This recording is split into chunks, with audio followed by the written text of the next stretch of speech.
Wrack, Slice, Punish, and Piercing Shot are now far stronger abilities, but how does this affect the basic ability order and what other benefits do these changes have?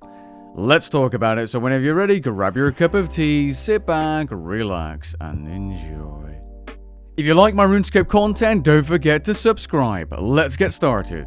The Wrack basic ability has had its damage increased from 56.4 to 90% average ability damage. This is no small change, as the ability now deals 59% more damage than before on any target while maintaining the 3-second cooldown. The damage on targets that are stunned or bound has only increased by 3.7% from 112.8% average ability damage to 117% average ability damage. These changes cause the Wrack ability to be a more favorable choice in the basic ability order. Take this basic magic action bar from my DPS for beginners video.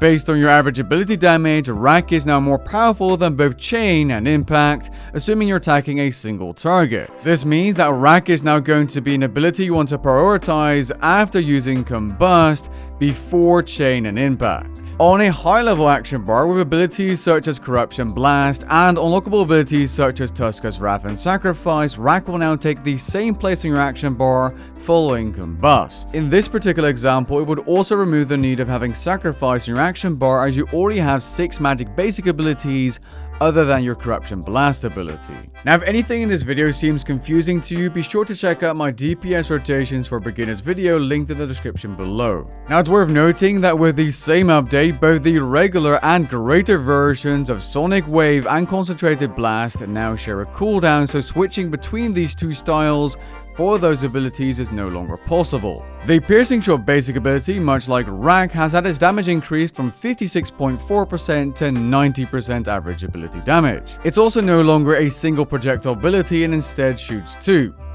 So you deal 59% more damage, but that damage is split into 2 lower hits. The damage on targets that are stunned or bound has only increased by 3.7%, much like Wrack, from 112.8% to 117% average ability damage. This buff to damage causes Piercing Shot to be stronger than both regular Ricochet and Binding Shot, which would mean you would place it after Fragmentation Shot on your action bar nowadays. On a high-level action bar with abilities such as Corruption Shot, Greater Ricochet, Tuska's Wrath, and Sacrifice, Piercing Shot will still be placed after Fragmentation Shot based on damage. Similar to the magic basic abilities bar, Sacrifice will no longer need to hog up an action bar slot if you have the other abilities unlocked. But there is more to this ability than just a damage buff, due to the ability now hitting as a 2-part damage splat instead of a single hit. 2 hits are more favorable when fighting bosses with a damage cap ceiling, such as the Zaros or final phase of the next boss fight, where damage above 2000 is reduced by 75%.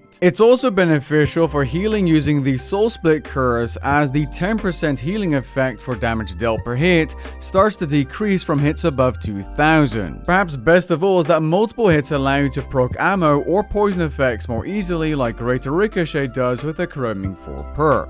Piercing Shot also gives you 2 stacks when using ammunition such as Big Arrows, Wind Arrows, and even gives you 2 stacks when using the Bow the Last Guardian. To me, it seems that the Piercing Shot ability has received a bigger buff or has more impact than the buff to the Wrack magic ability, despite the damage values being the same. The Slice ability has had its damage increased from 75 to 95% average ability damage, so a 26.6% damage increase. On bound or stun targets, the average ability damage percentage has increased from 113 to 133%, so a 17.7% increase. These changes make the ability stronger than Smash and Havoc, so for pretty much any melee action bar you're going to swap Slice and Smash or Havoc, depending on if you're using a dual wield or two-handed melee action bar. Now, another melee ability was changed as part of this update, called Punish.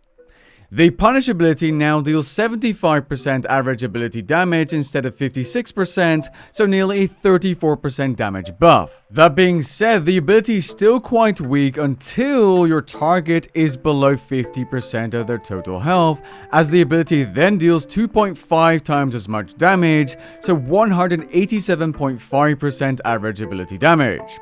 Previously, you would deal extra damage to stunned or bound targets, but it now works based on the HP of your target, and 187.5% average ability damage is huge and makes it an incredibly strong basic ability. It's literally stronger than a backhand with the flanking 4 perk equipped, as that deals an average of 182% ability damage. There is a catch though, as they increase the cooldown of this ability from 3 to 24 seconds. Due to the nature of the ability only having incredible damage output when the target is below 50% life points, you would not want to place it near the start of your action bar. In fact, you're probably better off using this ability manually after your target's HP has been reduced by 50%, as that's when the ability is incredible. And you definitely want to be using this ability once your target drops below 50% life points, as that damage is insane. With that being said, I hope you guys enjoyed this overview of the ability's changes, and if you did, leave a like down below and maybe even consider subscribing, and I'll catch you guys in the next one. Peace.